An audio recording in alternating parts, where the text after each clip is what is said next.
મિત્રો, તમે માનો છો કે આજે કમલેશ લુખેશ બોલાઈ રહ્યો 10 કરોડ રૂપિયા ને 5 વીઘા જમીન એ આપે? એના કારણે છે એને પૂછો, ધર્મનો વિરોધ કરવો છે, પોતાનું નામ મોટું બનાવું, 10 કરોડ 10 કરોડ 10 કરોડ નહીં, 10 રૂપિયા તારા ખીચામાં નથી લુખા. તું ખોટી રીતે આવો ફેમસ થવા માટે દેવી શક્તિના વિરોધ કરે છે, તો આગળ બોલે દી. જનતાને ધર્મના નામે લૂંટવાનો પ્રયત્ન કરી રહ્યો છે. ગુજરાતની જનતામાં ધર્મના નામે ધતિંગ કરવા આ ખુખાર મેલડી, વાહ खुखार मेलडी. अभी दोनों रुक जाओ, कमलेश और हकू. आपको मैं दिखाता हूँ कि मोदी जी क्या बोलता है. आप सुन लो, आप अकेले जान लो क्या है नहीं है. मेरा भगवान है नहीं है, वो तो मोदी जी बोलता है, वो तो देश का बादशाह बोलता है. आप बोलने से कोई फायदा नहीं होगा. बोलो या ना बोलो, विरोध करो या ना करो, देखो आगे मोदी जी क्या बोलता है. ये मंदिर मात्र एक देव मंदिर नहीं है, ये भारत की दृष्टि का, भारत के दर्शन का, भारत के दिग्दर्शन का मंदिर है. ये राम के रूप में राष्ट्र चेतना का मंदिर है. राम भारत की आस्था है, राम भारत का आधार है, राम भारत का विचार है, राम भारत का विधान है, राम भारत की चेतना है, राम भारत का चिंतन है, राम भारत की प्रतिष्ठा है, राम भारत का प्रताप है, राम प्रवाह है, राम प्रभाव है, राम नेति भी है, राम नीति भी है. अरे खुखार मेलडी होय के अमृत बापानी मेलडी होय, सोलंकी पेढ़ीनी माता छूं અને કોઈથી સારું ન થાય એને હું કરી આપું, એ ખુખાર મેલડીની એવી ચલન છે. અને તું નીકળી અમેરિકાના તારા તો બધાય સન્માન કરતા હોય, પણ એ બધાય જે સન્માન કરવાવાળા છે એ અંધશ્રદ્ધામાં તું ફેલાવે છે લોકોને. અને હવે આ કમલેશની સાથે એક હાકુ લુખેશ ભર્યો છે. એ તમારે જોવો હોય તો હું બતાવું કે એ દેવી શક્તિનો વિરોધ કરવા આવ્યો છે ને એના કારણે 10 રૂપિયા નથી. એટલે કમલેશભાઈ જાદવે કીધું, એટલે કમલેશભાઈએ કીધું પણ તું તો કે હું 10 કરોડ રૂપિયા આપીશ, તારા કારણે છે 10 રૂપિયા. તો હાકુ લુખો જોઈ લો કરીને તો અમે તને ચેલેન્જ ફેંકી છીએ.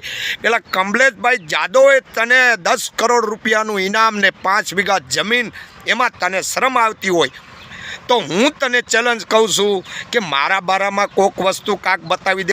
બચારા હાકુ લુખેશ કણે તો કાંઈ છે નહીં, એટલે કમલેશનું ખાલી નામ લીધું.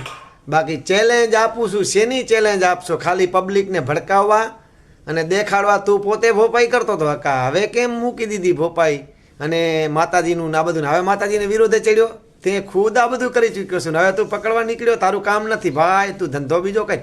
કે મારા બાપનું નામ, અમુક પેઢીઓનું નામ બતાવી દે.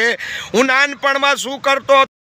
તું નાનપણમાં ભોપાઈ કરતો તો, મેલડી મસાણીનો ભૂવો હતો અને તાંત્રિકતા કરતો તો.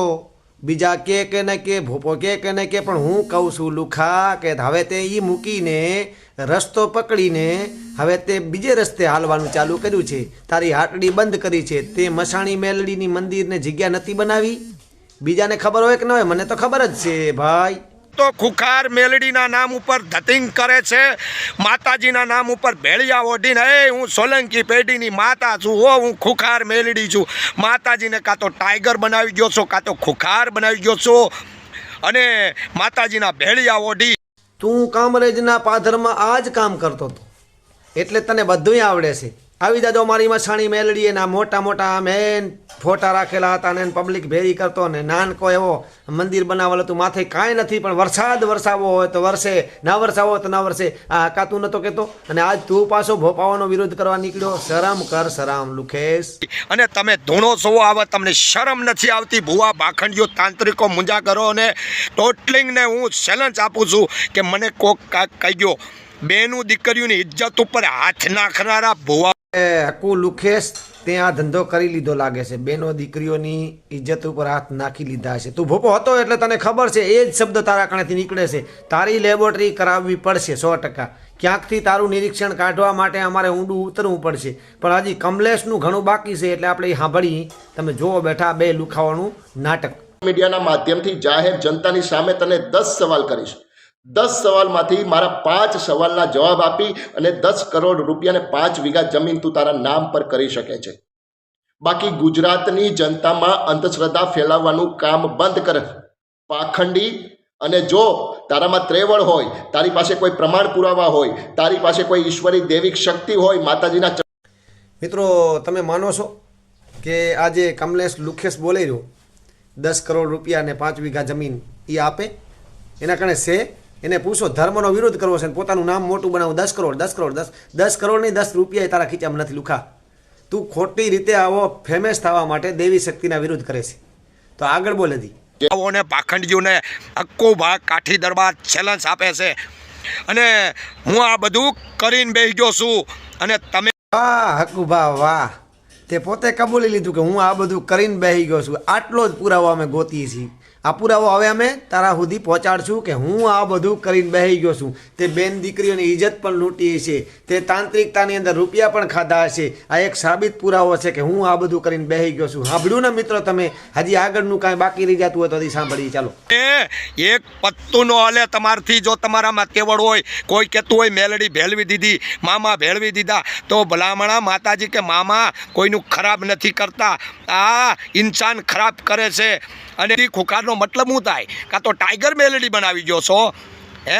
તમારામાં તેવડ છે? કોઈમાં તેવડ હોય જટલા ભુવાઓ છે, અંદર ખાને પૈસા લે છે મિત્રો. 18,000 રૂપિયા લે છે લોકોની પાસેથી. આ પેલો ઓલો ભુવો રાજુ ભુવો રબારી, એ 18,000 રૂપિયા લે છે. ને અહીંયા તમારે જો પ્રમાણ જોતું હોય ને તો અહીંયા માનસરોવરની માલપા રહી છે એક માણસ, એની પાસેથી પૈસા લીધેલા. એની ઘરવાળી વહી ગઈ હતી ને કહી કે પૈસા આપે ને એનો માણસે ચિઠ્ઠી આપીને પૈસા લેવાના. એ બચારો 5100 દઈને વહી આવ્યો ને મને વાત કરી. અનેક આવા ભુવાઓ પૈસા લે છે, એમ કહે કે માતાજીના નામે અમે રાજા બનીને ફરીએ, તો તમે બીજાના નામ ઉપર રાજા બનીને ફેરવો છો. આટલો બધો પ્રયત્ન કરી ચૂક્યો તો પણ આનો મોકો નથી મળ્યો કમાવાનો. 18,000 રૂપિયા એવો પુરાવો એના કારણે પડ્યો. જો 18,000 રૂપિયા લે છે એટલે પોતે આ બધું કરી ચૂક્યો છે. ભાઈ મને બધી પુરાવા માટે થઈને હું તારા વિડીયા જોઉં છું, તારા વિડીયા ખોલું છું અને સાંભળું છું. 18,000 રૂપિયા લે છે એટલે તે લીધેલ છે. છોકરીઓ બેન દીકરીઓની છેડતી કરે છે એટલે તે કરેલ છે. કા કા કા તારે મોઢે કબૂલવા માંડ્યો છે તું માણસના પેટનો થઈ જા. અને હજી આગળ સાંભળો શું છે. ઇન્સાન કોઈનો છો નથી ને કોઈનો તાવા નથી. તમને ગેરમાર્ગે દોડાવે છે. લોકોની પાસે 1 કિલો તેલના પૈસા ન હોય અને એ બચારાને એમ થાય કે ખુખાર મેલડી અમારું સારું કરશે, આ ભૂવો સારો કરશે, ઓલો ભૂવો સારો કરશે. કોઈ સારું નથી કરતું. તમારો કરમ જે હોય ને એ કરમની અંદર હવે આડું આવે છે. કરમ બે ભાઈઓ ભેગા મળે ને તો રાવણની સામે પણ જીતી જવાય છે વાલા. પણ જો બે ભાઈઓ જુદા પડે ને તો રાવણ જેવો રાવણ પણ હારી જાય છે. કે રામ ને રાવણ એ બેયનું યુદ્ધ હોય. રાવણ જેવો મહાબલી કહેવાય ને કે શંકર ભગવાનનો એ મોટો ભક્ત હતો, પણ એમને એમના ભાઈનો સાથ નહોતો મળ્યો એટલે એ હારી ગયો તો. અને રામ ભગવાન વનવાસમાં હતા ને તો એ જીતી ગયા હતા, કેમ કે એમની સાથે એમનો ભાઈ લક્ષ્મણ હતો. મિત્રો આ શબ્દનો છેલ્લો મિનિંગ હતો કે ભાઈ ભેગો ભાઈ ન રહે. હવે માતાજીને મૂકી, માતાજીનો સહારો મૂકી અને અવળે રસ્તે ચડ્યો છે એટલે હારનો જ સમય છે. હાર સ્વીકારી લે કુડા. હજી તે સાંભળ્યું કે રામ જેવા રામને ભાઈ ભેગા હતા ત્યારે વિજય થયો હતો, ને રાવણ જેવાને હાગો ભાઈ એનો દુશ્મન બન્યો હતો તો એનો પરાજય થયો હતો. આ તે સાંભળ્યું. તો આ જ હતું મિત્રો આપણી પાસે. હવે આગળ લઈને આવશું તમારી માટે નવો વિડીયો.